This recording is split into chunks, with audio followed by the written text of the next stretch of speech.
So you're looking wonderful today, huh? What? We look at ourselves in the mirror every day, don't we? We brush our hair, apply makeup, apply mascara, take selfies. But is that the only purpose of the mirror? Do we observe closely enough? Is it trying to tell us something? Mr. Contest Chair, fellow Toastmasters, and guests. Your reflection can define you. It can make you a completely confident person, or it can completely demoralize you. When I was in college, most of my friends had girlfriends, but not me. One of my friends told me, Sunil, you're not a ladies' man.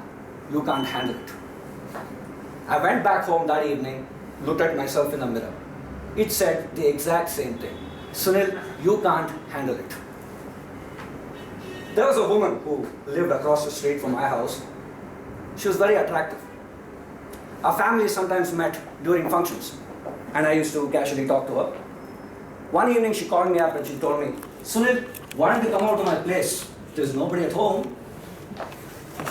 I was excited. Sunil, this is your chance to graduate. So I was totally dressed up. But as I looked in front of the mirror, applying my favorite deodorant, something told me, Sunil, you can't handle it.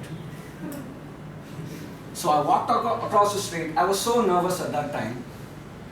I went to her house, she opened the door for me, and the first question that I asked her was, do you have a Disprin tablet with you? I said, what? I'm going into a nervous breakdown right now, and I might have a cardiac arrest. So for the next 2 hours I spent at her house, I did absolutely nothing. Can you imagine this? She's waiting for me to make my move. I'm standing there alone with my head down, not knowing what to do. After that, I came back home and looked at myself in the mirror again. And I could sense it laughing. I knew you would goof up. I knew it. Has anybody had problems with your appearance? I have. You know, we look at our appearance every day in front of the mirror, don't we? We wish, you know what, I could be a little more fairer. I could remove those blotches on my skin. I could be like that, I could be like this. When I was in my adolescence, I had pimples on my skin, on the right cheek, on the forehead. Honestly, this was a very, very difficult period for me. It was difficult to face people. To make matters worse, my relatives used to make fun of me. Hey Sunil, your face looks like the surface of the moon with all the craters around it. Let me squeeze those pimples for you, Sunil. I just used to go to the room, lock the door, turn off all the lights, and cry. I dare not look into that mirror again, because I know what it's going to tell me. This mirror started psychologically affecting me. I looked at everything negative in whatever I did. Whenever I went to work, it used to tell me, Sunil, you will not do well today.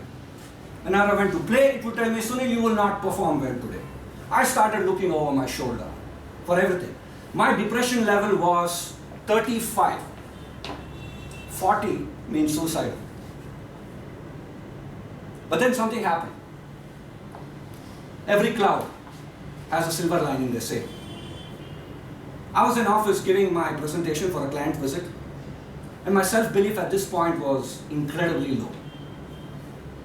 As usual, things did not go according to plan, and I failed. This time I did not know what to do. Whatever I did, I failed. In everything that I did. There was a colleague who was sitting at the far end of the room. After the session, he came up to me, put his hands on my shoulder, and he said, Sunil, it's okay to fail. It's okay to be imperfect. I said, excuse me, everybody's frowning about failure. You're telling me it's okay to fail. He told me, Sunil, if you work hard, there are only 2 possible outcomes. You either win or you learn.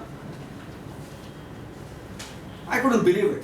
I never met this guy before, and all of a sudden, he comes up to me and tells me this. He has the audacity, I thought, to tell me this.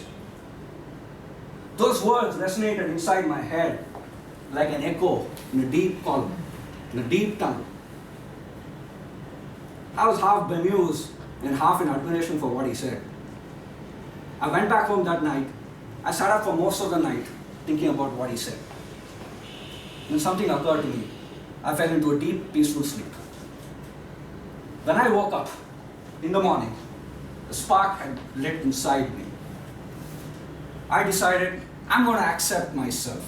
I'm going to appreciate myself. I'm going to face my fears. In order to conquer fear, one must become fear. So I stood in front of the mirror and said, you won't get me. No matter what, you won't get me. Did you just hear what I said? I said, you won't get me.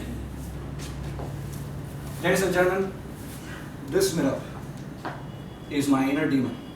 The devil that tells me that you are no good, that tries to knock me down whenever I try to get up. But whenever it tries to, I look it dead in the eye and I say, you won't get me. There is no escape from this. There is no escape from your mirror. But I learned to acknowledge it and confront it. I'm not afraid anymore. My dear friends, there are times when life is going to knock you down. But it's about how hard you can get hit and keep on moving. Have a sense of self. Never stop believing. And most importantly, accept yourself and appreciate yourself.